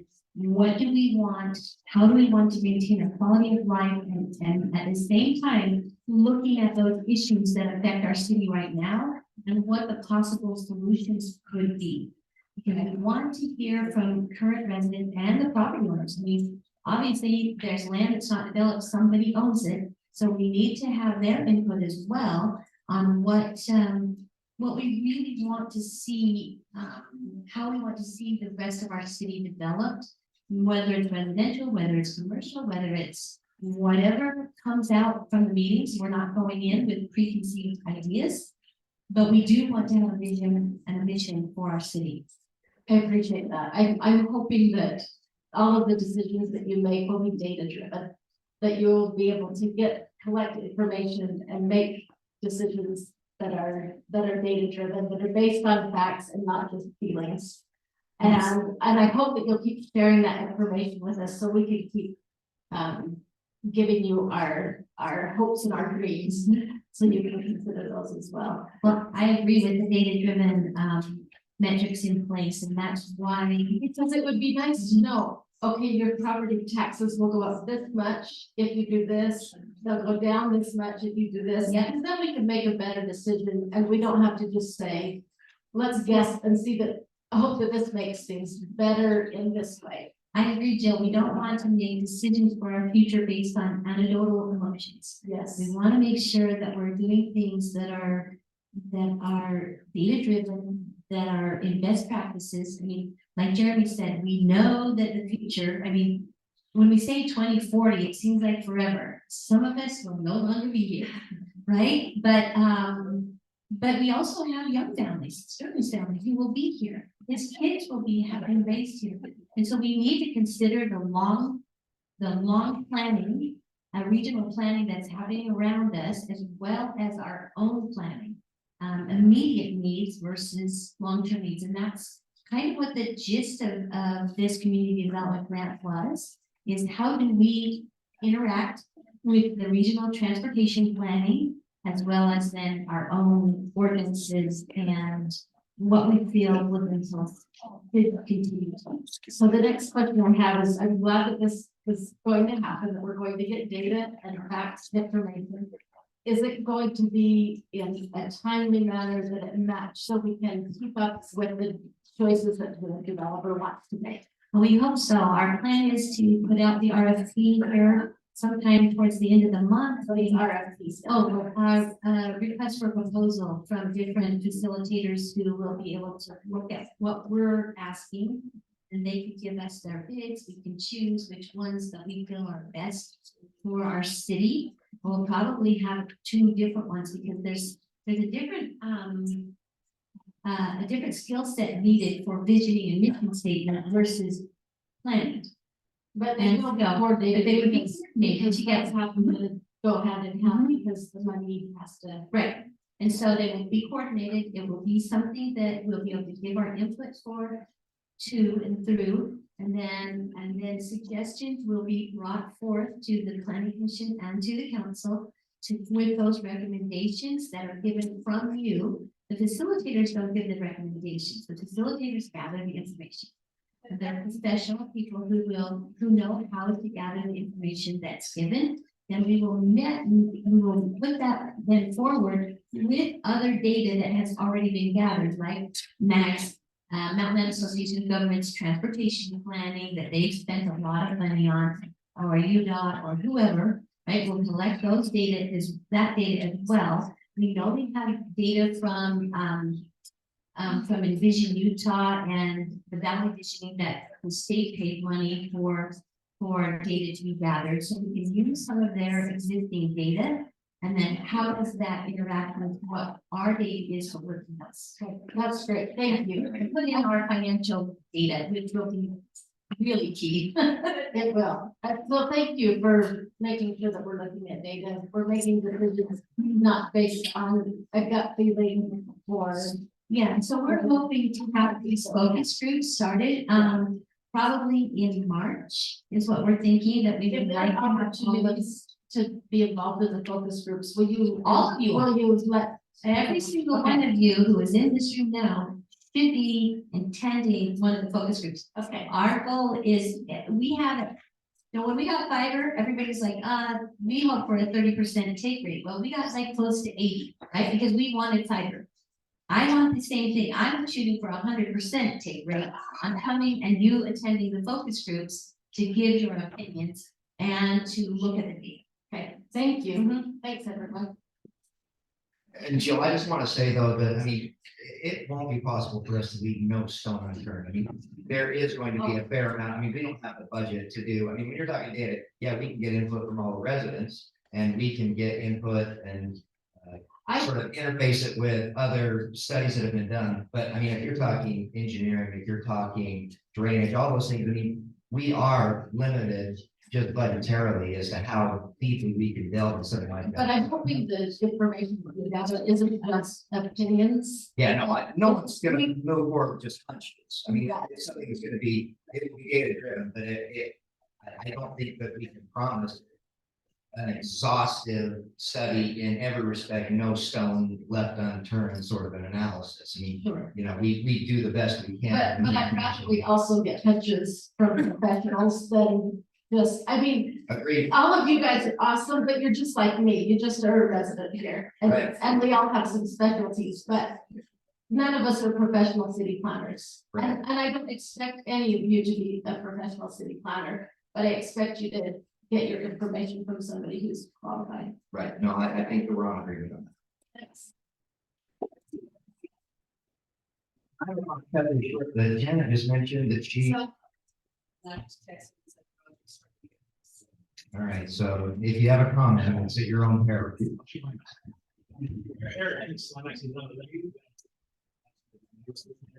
Other song before. If I can build with them. We're talking about two agencies, right? One is the roundabout. Most of us, I want to make sure that these contact representatives, I think they're.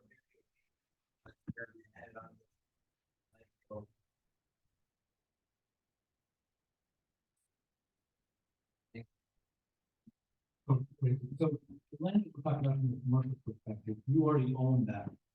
Yeah. Right, so I think maybe we're saying it all goes together, but in reality, this doesn't all go together. There's the roundabout question, and there's the commercial question. Because obviously commercial, there's other things that can be done with that as far as annexing the same, there's other things that can happen that regardless of the, right, regardless of what happens in the roads. I think that we need to be looking at this both, as one thing is the roundabout, one thing is commercial, is two separate things. Because I don't think they're necessarily tied independently together. Is that a great statement? Let me comment on that. So they're tied together in as much as the roundabout property is our bargaining chip. So if we want commercial property, I mean, without that, Three Bridges has very little incentive to lock up the parcel that they own in the city of Woodland Hills for an indefinite amount of time.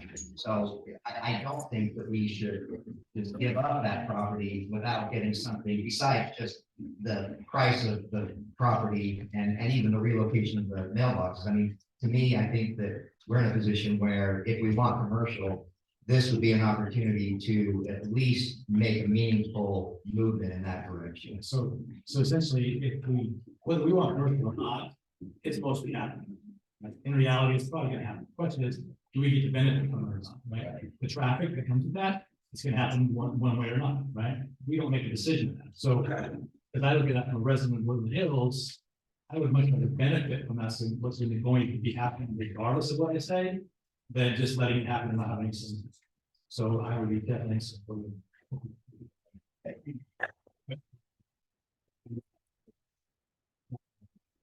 Diane Jacket. First about whether roundabouts are safer or not, when they do the studies, it is not just about safety, but their main thing is traffic flow and how quickly can we get a person from A to B? So there's your answer. I don't, especially in Utah where the people don't know how to drive them, I don't think it's safer. My husband and I moved here over 34 years ago to Salem. When we bought our house in Salem, which we still own, we still pay those taxes too. It was county property on 3 sides of us. So we watched horrendous growth, horrendous gun dependence, and all the other adjectives. I understand growth is important and managing growth is more important. I'm terrified that there's not legislative pieces in place, because I thought there were, for buffer zones. When we are changing complete zoning from 3 acres plus to 3rd acre, that worries me. And now I want to go beyond the city level and start asking questions.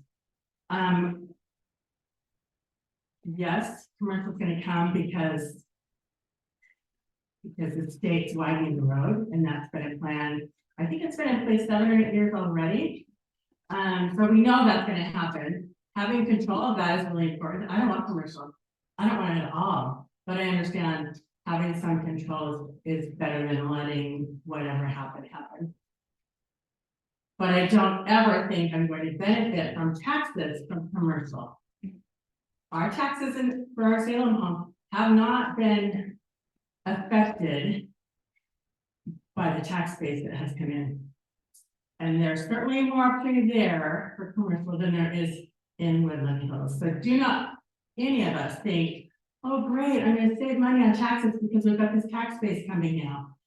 We would be fools to think that is where our power is. The only benefit is being able to navigate, like Mayor was speaking of, the zoning specific, what type of business we can come in. I just think we need to look at ways to help our neighbors whose lives are going to be completely changed by, 11 new neighbors where really she can't see anyone's house from her house unless she's really looking and it's winter and they have lights on the other house. We'll all be affected on roads because of home. I mean, people driving. How many homes do we have in Woodland Hills?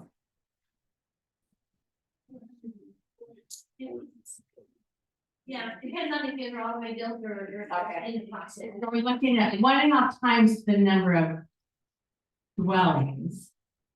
And sorry, Harry and Lorna, I know you're not happy.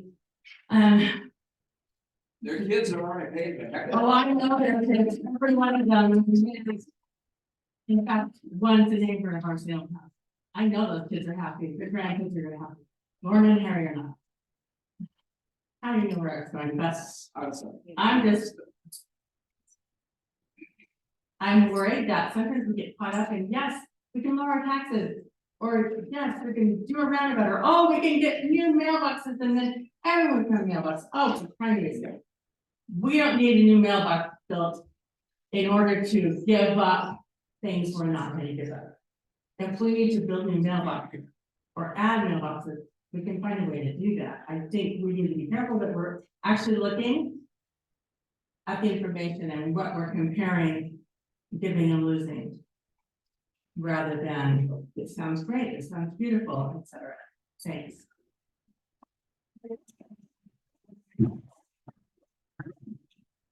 Yeah, hi again.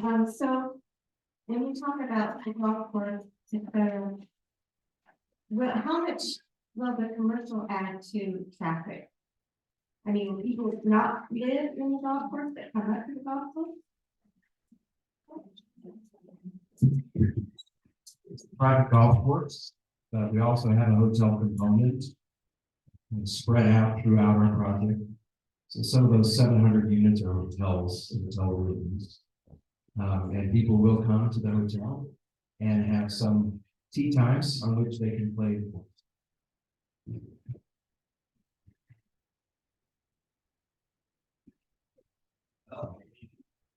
since no one else is lining up, I think this is a good time to end. Again, thank you, everybody, for coming and participating. I believe this was a constructive discussion.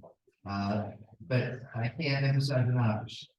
Please make your feelings, your thoughts, your opinions known to your elected representatives so we can make an informed decision and a data decision.